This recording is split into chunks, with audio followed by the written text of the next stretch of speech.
Chairman of the House Oversight and Government Reform Committee has invited Ben Rhodes to testify at a hearing on the Iran nuclear deal. Is this an invitation that the White House plans to accept or reject?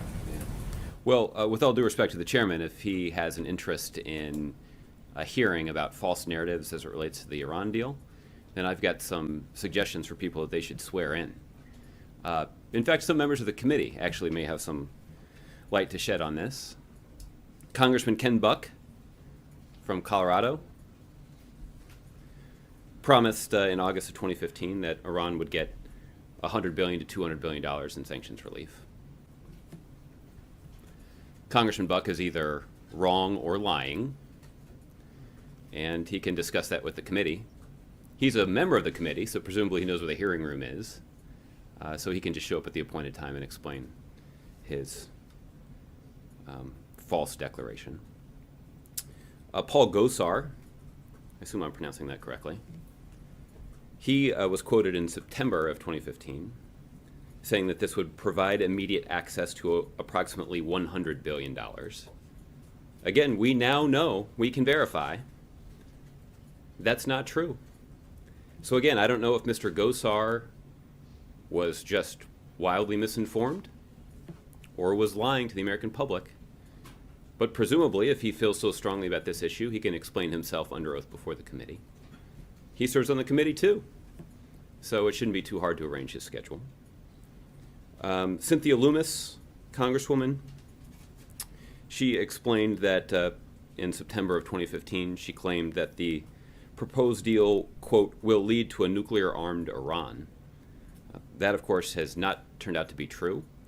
And in fact, we can verify that that is false.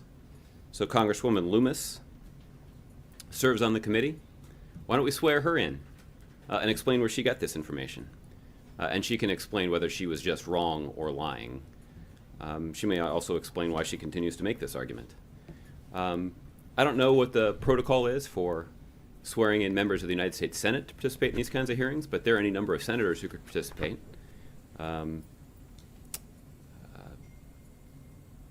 Senator Cruz could certainly participate. He claimed in August of 2015 over $100 billion will flow into Iran as a result of the deal. We've got Senator Tom Cotton, who I know has a special relationship with the Supreme Leader, so maybe he's got some interesting insight into the deal that he would like to share with the committee. He said that the deal would, quote, gives them, meaning Iran, $150 billion of sanctions relief. Not true. Senator Cotton, wildly wrong or lying. And so let's have Chairman Chaffetz get to the bottom of this. So Maybe the American people do want to actually understand the Republican false narrative about the Iran deal. So we would welcome the opportunity for those members of Congress to explain themselves. The truth is, what the administration has said about the Iran deal, what Mr. Rhodes has said about the Iran deal, what the President of the United States has said about the Iran deal, has come true. Our critics said that Iran would never go along with an agreement. They did. They signed on the dotted line. Our critics said that there would never be a way to verify that Iran would live up to the terms of the agreement. We know they did. International impartial inspectors did exactly that, and they were given the access that they needed to confirm that Iran had lived up to their end of the bargain. And our critics said, and I just recited many of them, that Iran would get, as Steve Scalise, who could also testify, said that Iran would get hundreds of billions of dollars in sanctions relief. That's false. That's not true.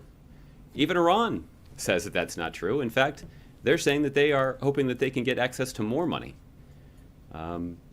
So, again, I don't know whether our critics were just wildly misinformed, mistaken, or lying, but if Republicans are interested in getting to the bottom of this, then they should just swear in some members of their own conference and figure it out. I take that as a no. Well, I think there are some people who have some explaining to do when it comes to the wildly false accusations that they made about the Iran deal. And it's not the administration, it's Republicans who are demonstrably wrong when it comes to the Iran deal. So we'll look at the letter, but I assume that all these, if Congressman Chaffetz is actually interested in getting to the bottom of this deal, then I assume that similar letters were received through the interoffice mail in the House of Representatives. Okay, just one quick follow-up on that. You've taken issue with the predictions of more than 100